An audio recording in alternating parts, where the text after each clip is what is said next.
9 korban jatuhnya pesawat ATR-42-500 di Pegunungan Bulu Saraung, Pangkep, Sulawesi Selatan berhasil ditemukan.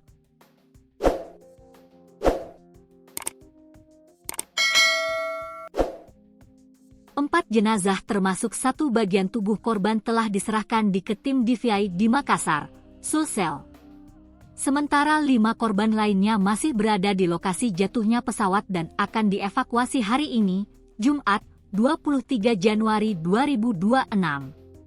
Tim SAR gabungan yang dibagi dalam sejumlah kelompok telah bekerja melakukan pencarian sejak Sabtu, 17 Januari 2026. Salah satu tim yang ikut melakukan pencarian dan evakuasi adalah tim Elang 6. Tim Elang 6 berhasil menemukan satu korban, Kamis, 22 Januari 2026.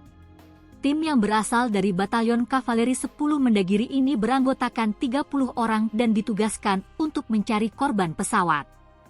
Komandan tim Elang 6, Letkol Siregar mengatakan, korban ditemukan di dekat air terjun Pegunungan Bulu Saraung.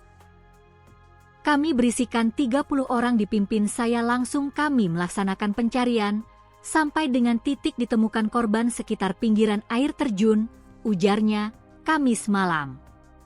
Dalam operasi penyelamatan, ia bersama timnya menginap di Pos 9 Puncak Pegunungan Bulu Saraung dan menelusuri lereng-lereng gunung. Kemudian kami bergeser mungkin sekitar 200 meter sebelah kiri, jadi kami menggunakan jalur perenggan gunung sampai dengan sektor pencarian 2, ujarnya. Supaya tak terjatuh, timnya hanya berpegangan pada rumput yang tumbuh di lereng gunung. Kemudian kami menyisir di sekitar medan tersebut dan di situ juga medan yang benar-benar ekstrim, karena di situ langsung jurang dan kami tidak ada pegangan, yang kami hanya pegang rerumputan, ungkapnya. Mengutip Kompas.com, dari usahanya tersebut, satu korban berhasil ditemukan dan dievakuasi di hari yang sama. Tak jauh dari penemuan korban keempat, ditemukan pula 5 korban lainnya yang hari ini menunggu dievakuasi. Letnan 2 TNI FS Siregar sebelumnya mengonfirmasi bahwa jenazah keempat tersebut berjenis kelamin perempuan. Mungkin yang bisa kami sampaikan jenis kelamin korban perempuan, ujar FS Siregar, Kamis, 22 Januari 2026.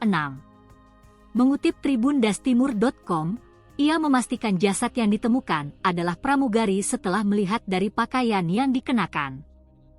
Korban ditemukan berada di pinggiran air terjun dan jasadnya tertahan semak-semak. Ada semak-semak yang menahan badan korban, mungkin karena kondisinya yang sudah 5 hari kedinginan, jelasnya. Proses evakuasi korban dilakukan secara vertikal dan kini telah berada di RS Bayangkara Makassar untuk diidentifikasi oleh tim DVI Polri dan Polda Sulawesi Selatan. Meski begitu, untuk lebih pastinya akan disampaikan oleh tim DVI yang sedang melakukan identifikasi korban. Sebelumnya, tim SAR sudah menemukan jenazah Florencia Lolita Wibisono pada Senin, 19 Januari 2026. Jenazah Florencia Lolita kini telah diterbangkan ke Jakarta untuk dimakamkan. Sementara korban pramugari kedua ditemukan pada Kamis, 22 Januari 2026. Pesawat ATR-42-500 diketahui berisikan 10 orang, dengan 8 laki-laki dan 2 pramugari. 2 pramugari tersebut bernama Florencia Lolita dan Esther Aprilia S.